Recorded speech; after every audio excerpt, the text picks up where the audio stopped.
Good morning, my lovely students. How are you? I hope you all are well.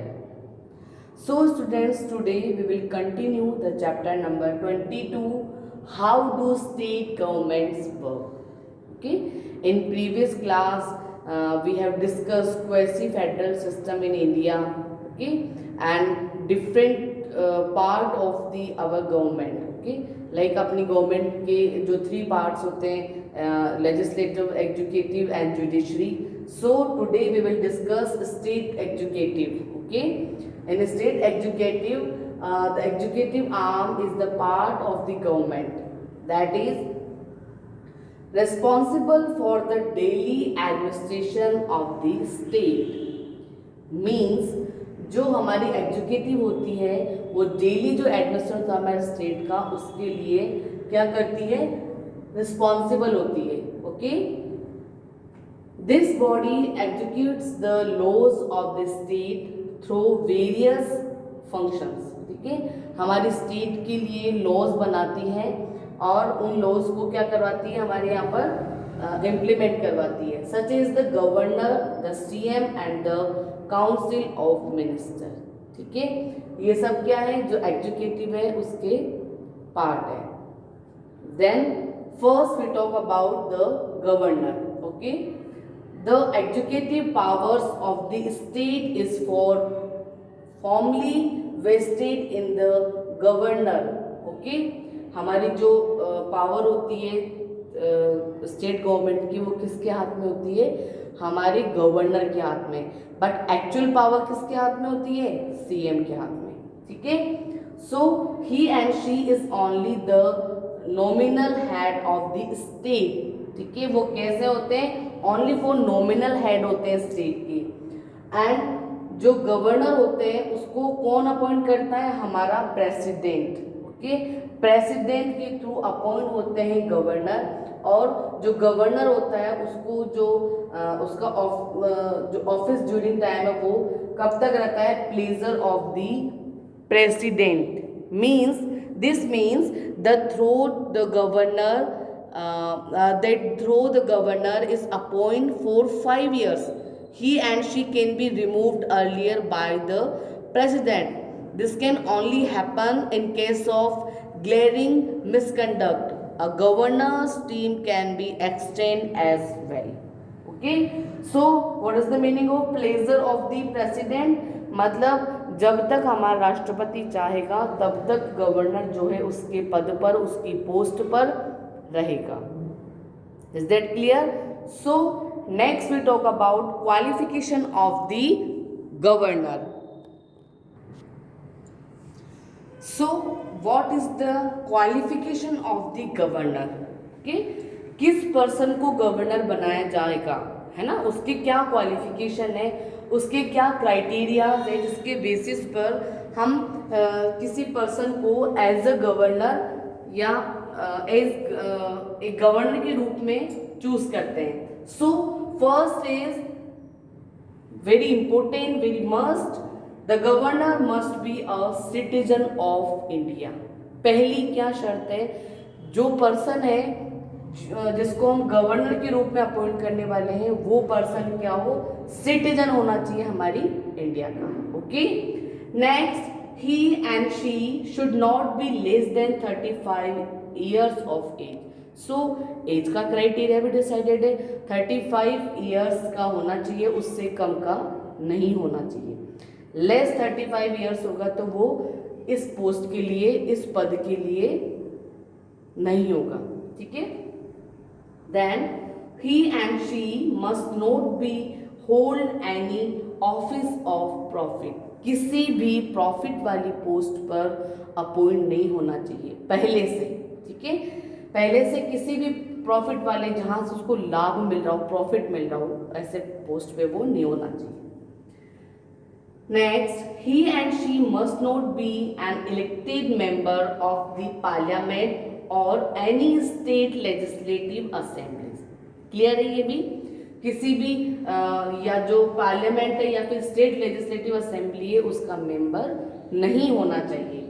Then next, he and she must not be a resident of the state to which he and she has been appointed as governor.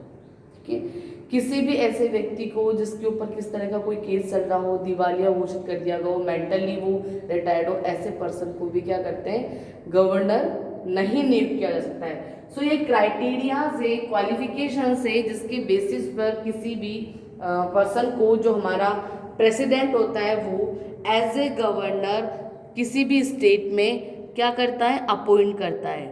सो ये बात हो गई हमारे qualification of the governor की। Okay,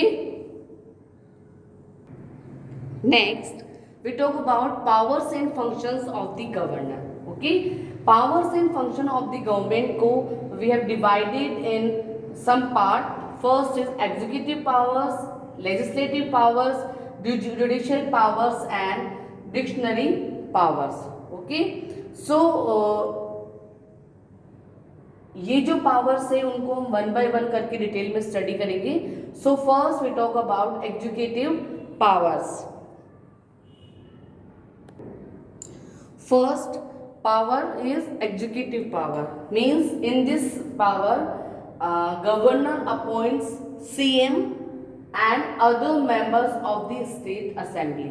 ठीक है, executive powers के अंदर उसकी पावर क्या आती है, सीएम और जो अदर मेंबर्स होते हैं स्टेट असेंबली के, उनको क्या करता है, गवर्नर अपॉइंट करता है। ठीक है, देन लेजिस्लेटिव पावर की अगर बात करें तो the governor has the power to summon and prorogue discontinue the session of the state legislature as well as to dissolve it. ठीक है, जो सेशन चल रहा है उसको कंटिन्यू भी कर सकता है, देन उसको डिसॉल्व भी कर सकता है, खत्म भी कर सकता है, उसको भंग कर सकता है। ठीक है, every bill pass the state legislator has to receive the governor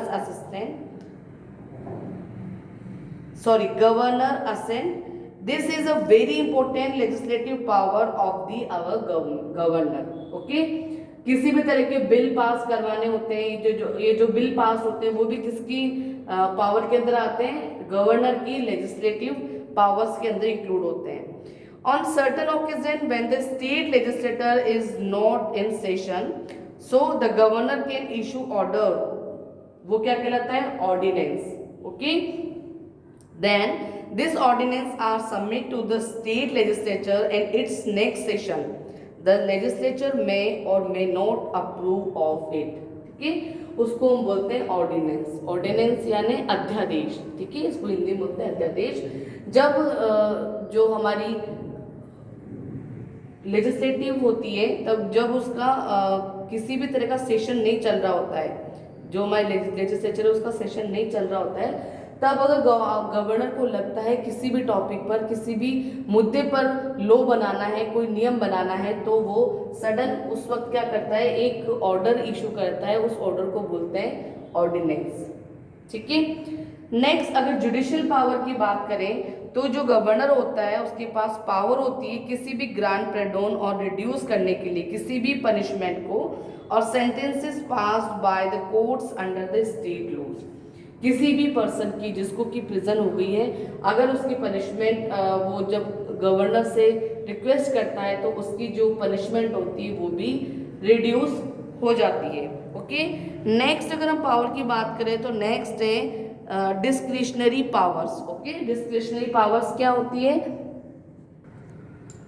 in discretionary powers जो हमारा गवर्नर होता है उसके पास में पावर होती है कि जब उसका खुद का किसी स्पेशल, खुद अगर वो चाहे तो किसी भी स्पेशल जो सिचुएशन होती है उसके अंदर वो इस पावर का यूज करता है एंड जो डिसीजन है वो देता है। Then governor can also report to the president of India. ठीक है, हमारे जो प्रेसिडेंट ऑफ इंडिया है उसको रिपोर्ट दे सकता है कि जो हमारे स्टेट लेजिस्लेटिव है वो अच्छे से रन नहीं कर रहे हैं, जो अकॉर्डिंग टू कॉन्स्टिट्यूशन होना चाहिए वर्क वो नहीं कर रहे हैं। इस तरह की रिपोर्ट अगर गवर्नमेंट को गवर्नर देता है प्रेसिडेंट को, तो जो स्टेट लेजिस्लेटिव होती है या स्टेट लेजिस्लेचर होती है उसको सस्पेंड भी कर सकता है हमारा प्रेसिडेंट और डिसॉल्व भी कर सकता है प्रेसिडेंट। ठीक है, तो जो हमारा गवर्नर होता है वो इस तरह की जो पावर है उसको यूज कर सकता है। फिर वहां पर क्या होगा, सीधे किसका रूल हो जाएगा, हमारे प्रेसिडेंट का। इसी को बोलते हैं राष्ट्रपति शासन। मीन्स कुछ सर्कमस्टेंसेस, ऐसी कोई सिचुएशन जिसके अंदर जो स्टेट गवर्नमेंट है वो रूल करने में, एडमिनिस्ट्रेशन करने में फेल हो जाती है, तब गवर्नर अपनी जो डिस्क्रिशनरी पावर्स होती है उसका यूज़ करता है। तब वहाँ पर जो रूल्स और रेगुलेशन है वो किसके हो जाते हैं, प्रेसिडेंट के। वो वहाँ पर क्या होता है, प्रेसिडेंशियल रूल लागू हो जाता है, इम्प्लीमेंट हो जाता है, राष्ट्रपति शासन। Okay, so that's all for today. Next class we will discuss next topic. Thank you and have a nice day.